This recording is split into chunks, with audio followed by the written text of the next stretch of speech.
And then what a picture you got, with all the presidents dressed up like Ku Klux Klanners with black and red robes on before an owl. And these are your presidents of this country. And the reason why they chose the owl is because the owl is a symbol used in Europe by secret societies, because the owl is wise, because it sees things in the dark. And the implication is, of course, that's why they're where they are, because they're very brilliant and they know things that you don't know. Our story begins in Northern California over 100 years ago, when locals began to spread rumors of bizarre occult rituals being conducted in the ancient redwood groves of Sonoma County. As the decades passed, it became clear these incredible stories had a basis in truth, and their source was a 2,700-acre private club known as the Bohemian Grove. Then, in a time period between the mid-1970s and the early 1990s, scores of reporters attempted to infiltrate the Grove. All attempts were unsuccessful. Grove security identified them, threw them out for trespassing, or in some cases, had the local police arrest them.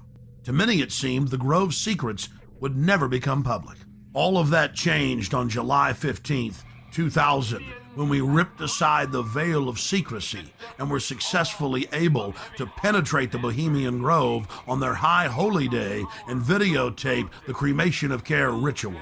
Our infiltration is chronicled in my documentary film, Dark Secrets Inside Bohemian Grove.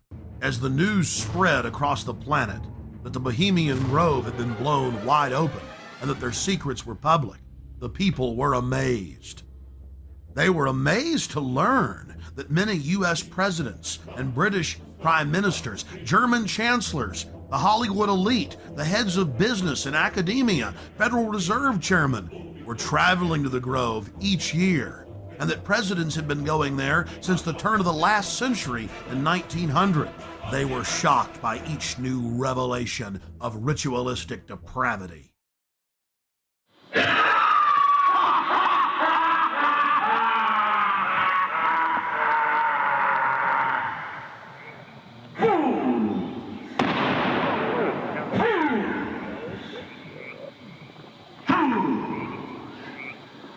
When will you learn?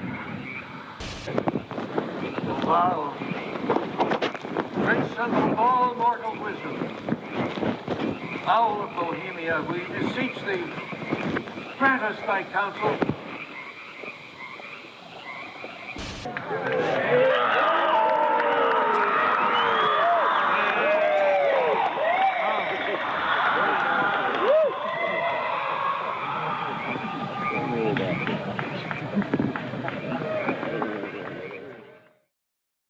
One last question.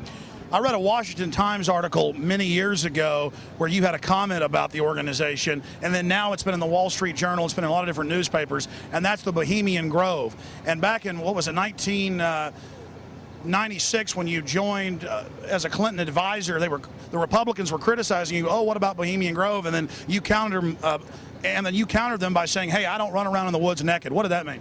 Here is the before-mentioned Washington Times article where he said, I didn't run around naked like they do. I don't know what quote you're referring to. I'm not aware of any quote like that. Listen, I am a happy member of the Bohemian Grove. I like the folks who come there, and it's really inappropriate for me to talk about the group beyond that. Thank you. Have you been there for the ceremony with the cremation of care? Frankly, I don't think that's something I need to talk to you about. Really? That's right. Well, I'm Alex Jones, and I snuck in there in 2000. I'm the guy that blew it wide open and got the video. It's been on national TV. Well, I disrespect you for that. You do? I do. But it's a lot of big public officials going in there. Don't we deserve to know? I don't know anything about you, and I don't know anything about your film. But if you go in there with an understanding, you violated that understanding by releasing that film, and I don't respect you for that. Really? But we have public officials. I'm sorry. You took an understanding when you went in there that you would not do that film, and did you have an understanding when you went in there? No. Did you crash it? Yes. Yeah, and it has no trespassing signs there too, doesn't it? No, they put them up after. Oh, I'm sorry. Just walked in. I'm sorry, sir. I've been there before. I know what the circumstances are, and I'm sorry you violated the understandings. That was not a gentlemanly thing to do. But what about the ritual? Is the ritual gentlemanly?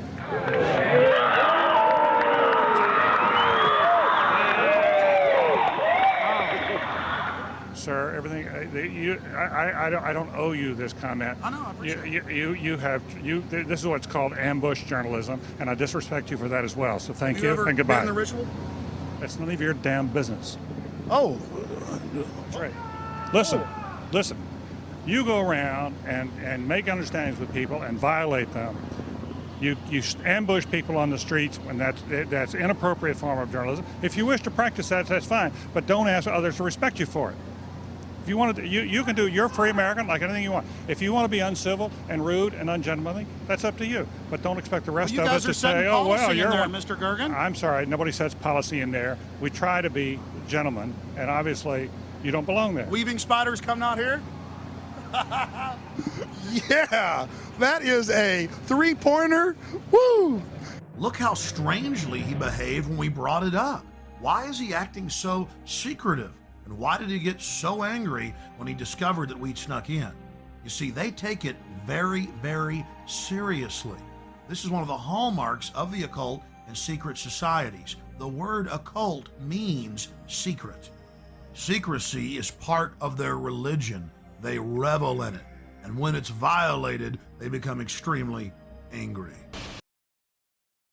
Our social lives, going to the football game or the PTA, a little bit different than your average world leader or corporation chief.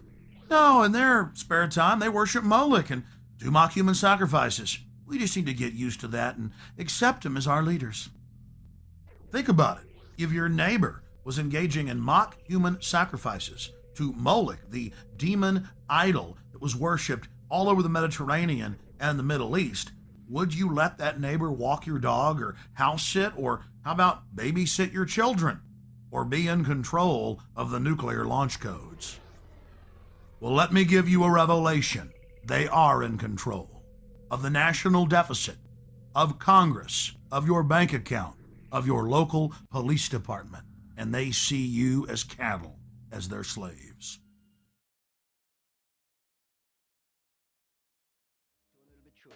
At the state and a stone in between at the churches.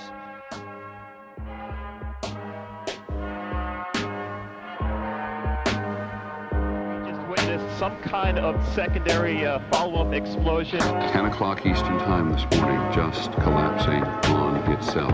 We have no idea what caused this. Right now, police have to determine is whether that explosion was caused from the initial impact of the plane or whether it was something that was exploded on the ground. Generally speaking, for a building to collapse in on itself like that, it would seem to indicate that there could have been an explosion, a bomb planted on the ground that would make the building collapse within itself. If you wish to bring anybody who's ever watched a building being demolished on purpose knows that if you're going to do this, you have to get at the under infrastructure of a building and bring it down.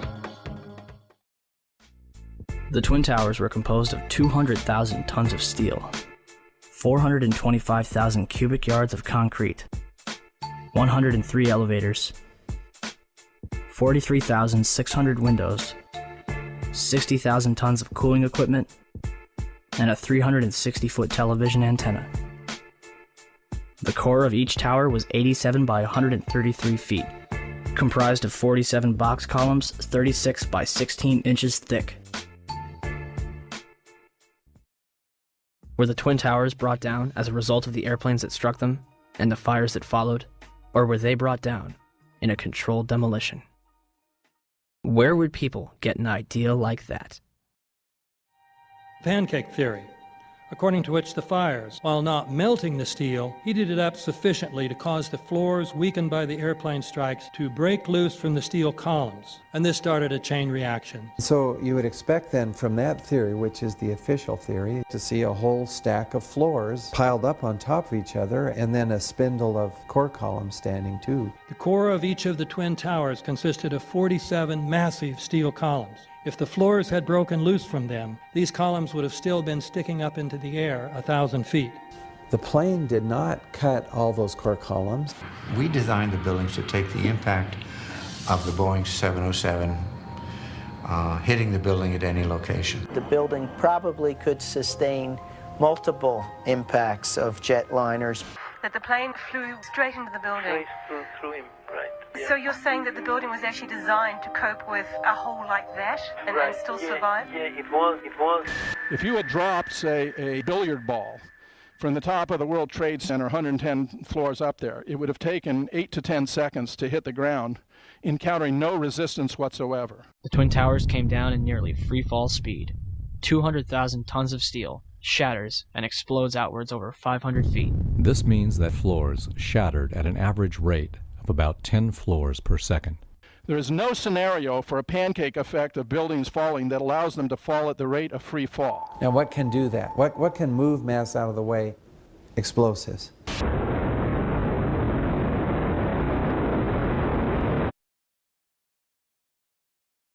We heard the noise associated with an implosion. Secondary explosion on Tower 2. Some sort of explosive device. We're obviously having a bit of trouble right now maintaining our location because we just heard one more explosion.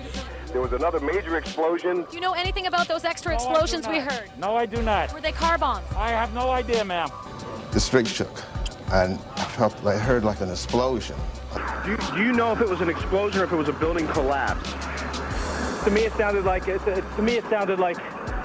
an explosion. We heard a very loud blast, an explosion. They were taking photographs and securing this area just prior to that huge explosion that we all heard and felt. Not clear now is why this explosion took place. When there was some sort of collapse or explosion. From street level, as though it had exploded up, a giant rolling ball of flame, and the firefighters screamed, "Run!" There was this blast of warm air. It wasn't hot. It was warm. And it picked me up and threw me up against the wall of the building that was... You were picked up off the ground. Physically picked up off the ground. I remember an explosion. At that point, I got knocked out. I don't remember anything. Then I got up, and I looked out the window because the windows exploded, and the street below caved in. And at that point, there was like fireballs coming up. An hour later than that, we had that big explosion from much, much lower. I don't know what on earth caused that. About 15 minutes after they made their entry, we heard a boom. I don't know if that was the infrastructure that was going or another explosion.